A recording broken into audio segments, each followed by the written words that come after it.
Hello and welcome to this video. I'm Thomas from thaTEC Innovation, and in this video I want to introduce the new version of our Tandem Fabry-Pérot data acquisition software, TFPDAS, version number 6. The new TFPDAS version has several new features compared to the previous version, and due to an optimized acquisition routine, we could also improve the performance drastically. To give you some numbers, the new version will save you around 130 milliseconds for each scan. So for typical parameters, this is a performance increase of 15 to 20%. But in this video, I will mainly focus on the initial setup of the software, so when you run it for the first time, and I will show the new features and changes compared to the previous version. But also, if you haven't used our software so far, this video will give you a good overview over the software and its features. So now let's switch to the PC, start the software and see what has changed. After the first startup of the new TFPDAS6 version, the setup assistant will automatically start. In the first step, please check the settings for the DIQ hardware. If there is no other DIQ hardware connected to the PC, all required devices should be found and there shouldn't be any multiple options from the drop-down menus. Otherwise, please select the according DIQ module and click on OK. In the next step, please enter your hardware details such as the laser wavelength, the detector maximum count rate, and the current mirror spacing of the interferometer. The maximum detector count rate is to protect your detector of two large signal intensities. The maximum count rates for several models are already predefined and you can select your detector from the list. If your detector is not listed, select Other and manually enter the maximum count rate. Please note that the maximum count rate of the DIQ hardware is limited to 14 megacounts per second. Thus, no larger values will be accepted. In the next step, you will be asked to block the sample beam which goes into the interferometer to prevent damage to the detector during the next test step. As displayed in the next step, do not power off the laser since a reference beam is required for the calibration procedure later on. With the sample beam blocked, the setup system will check some output settings which depend on the version and age of your interferometer. This check will take a few moments and you might notice that the internal optics are switching forth and back a few times and in some cases also the shutter might be opened and closed again. But after the check has finished, let's continue with the next step. As you can see, the optics inside the interferometer are switched into alignment or reflection mode to check the laser intensity at the reference input. Once the movement is finished, you can see the reflection signal in the main window and the colored bar in the setup assistant. If the color of the bar is red or yellow, please increase the laser intensity of the reference input until the bar turns green, which should be the case at an overall signal of around 400 counts per channel in the main window. In the next step, the interferometer will be calibrated. First, the Z piezo is calibrated. For this, the auto-alignment routine will search for the dip of the first echelon and integrate the signal over several scans. In the pop-up, the result of the calibration is displayed. As you can clearly see in the graph on the right-hand side, two dips have clearly been found and were used for the calibration. Afterwards, the DC calibration will start with the same procedure for the DC piezo. After the alignment routine has found the location of the dip is fine-tuned using the according piezos.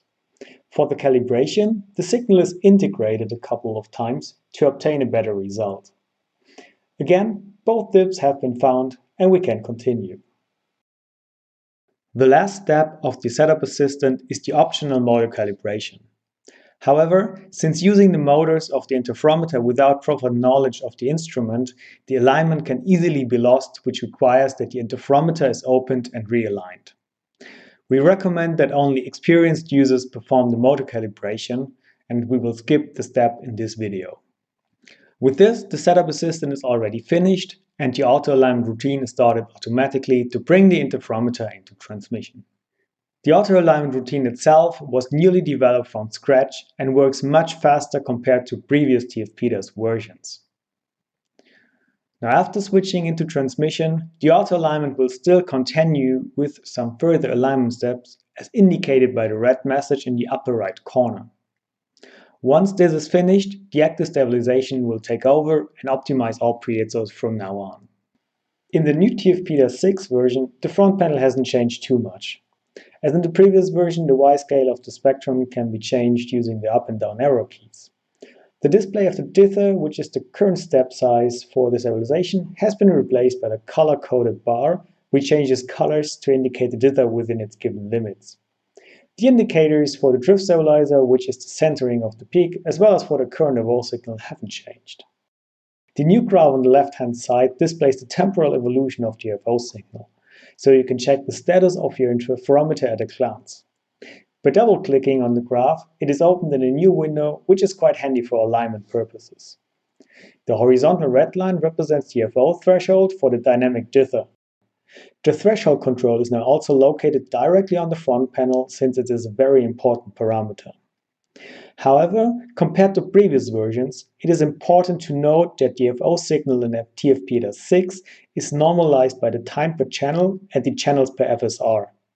Thus, changing these values for a measurement won't affect the evolve signal anymore. Next to the evolve threshold, the button Auto Set will automatically set the threshold to a suitable value based on the last 20 steps.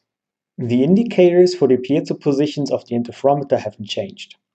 As in TFPDAS5, you can still manually adjust the piezos by pressing the control key, hover the cursor over the according piezo, and using the mouse wheel. In TFPDAS6, this can now also be done using the keyboard.